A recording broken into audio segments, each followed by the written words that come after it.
ಹಲವಾರು ವರ್ಷಗಳಿಂದ ಸಾಮರಸ್ಯದ ಮಣ್ಣು. ಭಾರತೀಯ ಜನತಾ ಪಕ್ಷದವರು 87ರಿಂದ ಆ ಕ್ಷೇತ್ರದಲ್ಲಿ ಖಾತೆ ತೆರೆಯಲು ಪ್ರಯತ್ನ ಮಾಡ್ತಾ ಇದ್ದಾರೆ.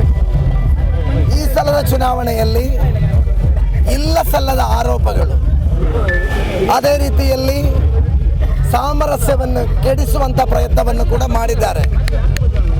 ನಾನು ನಾಮಿನೇಷನ್ ಕೊಟ್ಟ ಅಂದಿನಿಂದ ಇಂದಿನ ತನಕ ಮಾಧ್ಯಮ ಮಿತ್ರರಲ್ಲಿ ಹೇಳ್ತಾ ಇದ್ದೆ, ಮಂಜೇಶ್ವರದ ಜನರು ಯಾವ ಕಾರಣಕ್ಕೂ ಕೋಮುವಾದವನ್ನು ಬೆಂಬಲಿಸಲಿಕ್ಕಿಲ್ಲ, BJPಯವರನ್ನು ಬೆಂಬಲಿಸಲಿಕ್ಕಿಲ್ಲ ಅಂತ ನಾನು ಹೇಳ್ತಾ ಬಂದಿದ್ದೀನಿ.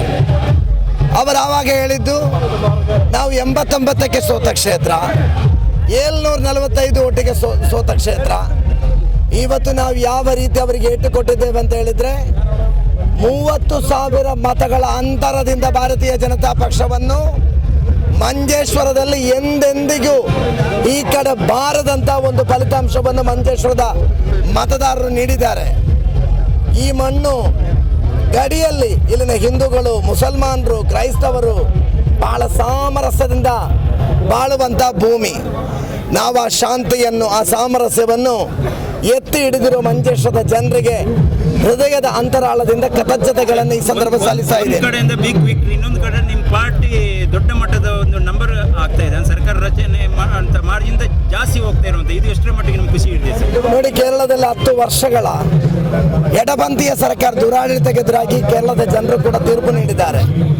100ಕ್ಕಿಂತ ಅಧಿಕ ಸೀಟು ಈ ಚುನಾವಣೆಯಲ್ಲಿ ಗೆಲ್ತೇವೆ ಅಂತ ಹೇಳಿದ್ದು ನಮ್ಮ ವಿರೋಧ ಪಕ್ಷದ ನಾಯಕರಾದ BD ಸತೀಶನ್ ರವರು. ಅವರು ಇನ್ನೊಂದು ಮಾತನ್ನು ಕೂಡ ಹೇಳಿದರು, ಏನಾದರೂ ಸೀಟು ಕಮ್ಮಿ ಬಂದರೆ ನಾನು ವನವಾಸಕ್ಕೆ ಹೋಗ್ತಾನಂತ ಹೇಳಿದರು. ಭಾರತ ದೇಶದಲ್ಲಿ ಎಲ್ಲೂ ಕೂಡ ರಾಜಕೀಯದಲ್ಲಿ ಒಬ್ಬ ರಾಜಕೀಯ ವ್ಯಕ್ತಿತ್ವ ಆ ಥರದ ಒಂದು ಮಾತನ್ನು, ಚಾಲೆಂಜನ್ನು ನಾವು ಕಾಣಲಿಲ್ಲ. 100 ದಾಟ್ತಾ ಇದೆ, ನಮ್ಮ ಸರ್ಕಾರ ಬರ್ತಾ ಇದೆ. ಪಕ್ಕದ ಕರ್ನಾಟಕದಲ್ಲಿ ಈಗಾಗಲೇ ದೇಶಕ್ಕೆ ಜನಮೆಚ್ಚು ಗಳಿಸಿದ ಸಿದ್ದರಾಮಯ್ಯನವರ ಒಂದು ಸರ್ಕಾರ ಇದೆ. ಅದೇ ರೀತಿಯಲ್ಲಿ ರಾಹುಲ್ ಗಾಂಧಿ ಅವರು ಇಲ್ಲೂ ಭರವಸೆ ಕೊಟ್ಟಿದ್ದಾರೆ. ಕರ್ನಾಟಕದ ಜೊತೆಯಲ್ಲೇ ಜನಪರ ಕಾಳಜಿ ಇರುವ ಒಂದು ಸರ್ಕಾರ ಕೇರಳದಲ್ಲಿ ಕೂಡ ಬರ್ತಾ ಇದೆ.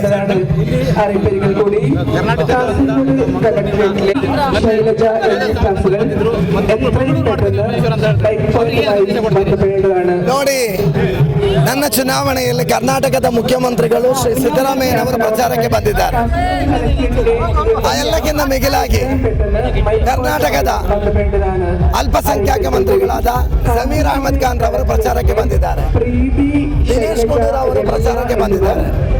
ನನ್ನ ಚುನಾವಣೆಯಲ್ಲಿ ಅತಿ ಹೆಚ್ಚು ಕರ್ನಾಟಕದ ಕಾಂಗ್ರೆಸ್ ಪಕ್ಷದ ನಾಯಕರುಗಳು BJPಯನ್ನು ಸೋಲಿಸಲಿಕ್ಕೋಸ್ಕರ ಪ್ರಚಾರ ಮಾಡಿದ್ದಾರೆ. ಈ ಗೆಲುವು ಸನ್ಮಾನ್ಯ ಶ್ರೀ ಸಿದ್ದರಾಮಯ್ಯನವರಿಗೆ ಸಲ್ಲಿಸುವ ಗೆಲುವು, ಶ್ರೀ ಜಮೀರ್ ಅಹಮದ್ ರವರಿಗೆ ಸಲ್ಲಿಸುವ ಗೆಲುವು. ಯಾಕೆಂತ ಹೇಳಿದ್ರೆ ಅವರೆಲ್ಲ ಇಲ್ಲಿ ಬಂದು ಠಿಕಾಣಿ ಹೂಡಿ BJPಯನ್ನು ಸೋಲಿಸಲಿಕ್ಕೆ ಹೇಳಿದ್ದಾರೆ. ನಮ್ಮ ಮತದಾರರು ಸೋಲಿಸಿದ್ದಾರೆ.